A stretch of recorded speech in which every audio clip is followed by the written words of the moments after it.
One of the most important characteristics of life comes from the knowledge that dirty roots provide sweet fruits. And the dirtier the roots, the sweeter the fruits. Most human beings who appreciate, admire, and are grateful for those beautiful trees with wonderful and delicious fruits hanging from their branches have no idea what is happening underground, where the roots are busy reaching out into the dirt and assimilating the nutrients that are required to be pushed up the tree to the leaves and the fruits so that the tree can survive and produce abundance. And by the way, this is a principle that exists in almost every aspect of our lives. I would remove the word almost. It exists in absolutely every aspect of our lives. And I'll give you a few examples without trying to be mean to any society or culture or nation. But let us start with Dubai. Such a beautiful city, amazingly beautiful. Most of the population of Dubai is young. That's because it was built on the blood, sweat, and tears of the expats, the Asians, the Indians, the Pakistanis, the Filipinos, the Sri Lankans, the Bangladeshis. They are the ones who did all the dirty work. And the fruits are being enjoyed by the local people of Dubai. Having said that, the people who came there and did the working at the roots are like the gardeners. They have not had a bad deal. In fact, they got much better prospects than they would if they were back home. So it's a win-win situation. But compared to what they gave, they have not received.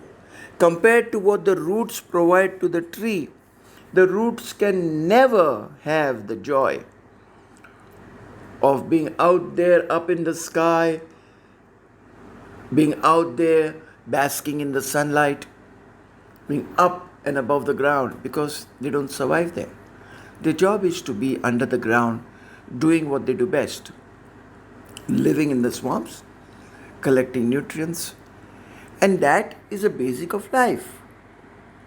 So when you look at the beautiful grandeur of cities like Dubai, of fiefdoms of countries like Brunei and Doha, Qatar, and all these other places, and you see all that beauty, remember that they were also produced by roots under the ground. And this is not a criticism of them. This is, in fact, an appreciation of them because they understood how life goes on, how to use life. They used the cheap labor from other countries, but that is because the labor was available. And the people who came to these countries and built these cities were not having a bad deal. They got a much better deal than they would have if they were back home trying to earn and eke a meager living. And that is how the cycle of life goes on. Dirty roots, nutritious, delicious, tasty fruits. So whenever you appreciate great edifices like the Burj Khalifa, try to think of all the lives that were lost. Try to think of all the lives that were spent in raising this monument. And each and every one of the people involved, right from the architect to the owners, to the people who did the dirty work of lifting the brick and mortar and putting it together, all of them contributed in a beautiful way. When we appreciate something, we have to look at the whole picture. And we also have to appreciate, above all, the entrails. Which brings me to my next metaphor. You look at a beautiful woman and you say, ah, she's so beautiful. But that beauty is only skin deep. If you were to take away the skin, you would throw up. For anybody, in fact, even for a man. You take away the skin of the human being, the parameter that holds that body together. What do you have? Blood and gore and muscles and yikes. And if you go into the entrails, you see all excreta and all types of smelly fluids. That's what we are made up of. At any given time, most human beings have at least a kilo of excreta in their bodies. Have you ever thought about that? But that excreta is responsible for not only making that person beautiful and active and human, but also for keeping that person alive. Because that excreta is a byproduct of all the good stuff that has gone into making that person, the vitamins, the fats, the carbs, the sugars. That excreta is a sign of a proper functioning organism. The first case was an organism that is what we call a functional city. The second is an organism called the human body. And believe me, if that stuff were not produced, the person would die. And if that person were not gotten rid of, then that person would die a painful and toxic death. Because at the end of the day, it has to leave and allow the body to shine in its glory. And the less of it that is there, the more the body will be effulgent and beautiful. In the same way, in the beautiful cities that have been raised all over the world, I don't think I want to include New York over there. That's a whole different story. But all these beautiful cities like Doha, like Dubai, maybe like Bahrain, I've not seen much of this city, but all these Middle Eastern cities mostly, their beauty will only flourish. Their beauty will only shine to the world when the people have eventually completed their work at the roots and leave.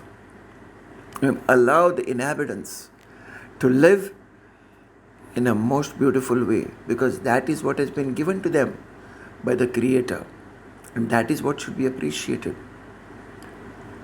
We cannot be one-sided and think only of the people who put their labor into producing the cities, because that was their job and they have received the benefits. And nobody at the end of the day gets more or less from the Creator, from God the Father, from Brahma, from Allah, or whatever way you wish to address God. Nobody gets more or less, because our life is not external or in the material world. This is only the illusion. Our life is internal. You can be digging in a prison camp in Siberia and be happy. Or you can be the leader of the Soviet Republic like Stalin and be very unhappy, who eventually was so afraid of letting his guards come into his place that he prevented them, murdered one batch of guards when he screamed for their help, and the second time when he screamed for help, they did not come and he died. So, that is a whole different level of growth, a spiritual growth, which has nothing to do with the outside world, whether you're living on the streets or whether you're living in a palace made of gold. Your level of joy, your level of happiness has nothing to do, or not much to do at least, with your level of wealth and grandeur and splendor which you have in the material world. Because the material world is an illusion. You close your eyes, where is it? It's gone. If anything that can disappear at the blink of an eye is real, then you got to think again. And why I bring all this out is because it is time for us to understand that no matter how bad our so-called circumstances are in the world around us, or no matter how good and joyful the circumstances are in the world around us. No matter how poor we may be, or, or how wealthy we may be, at the end of the day, true joy comes from going within, comes from meditation, comes from prayer. Whatever faith or belief you may have, the person who doesn't know how to experience God inside is the one who tries to tell the people outside him how to look for God. People who go into converting others are basically people who have not been able to experience joy within. That is why they focus outside. If you have experienced God within, just be there. You will automatically shine in glory and make people come and be like you. You don't have to go out there and tell people. Empty vessels make the most sound. So my message to everybody is go within, meditate, experience the true world which lies within, the world of sensations, the world of joy, the world of happiness, the world of sorrow, the world of pain. These things are the real, not what is outside you. And I have a request. If you have time, come and join my free meditations. I don't charge because what I give in the meditations is not mine. It doesn't come from me, it comes through me. Come and join my meditations. I will be providing a link at the bottom of this message. I'll also be providing you with other information if you need, or you can always contact me and find out which meditation time is best for you. Come and join. Experience the true world. The grandeur of a great city lies within you. The joy of paradise lies within you. So does hell and sorrow and degradation, because you are the creator of all this. Come and experience with me. God bless you.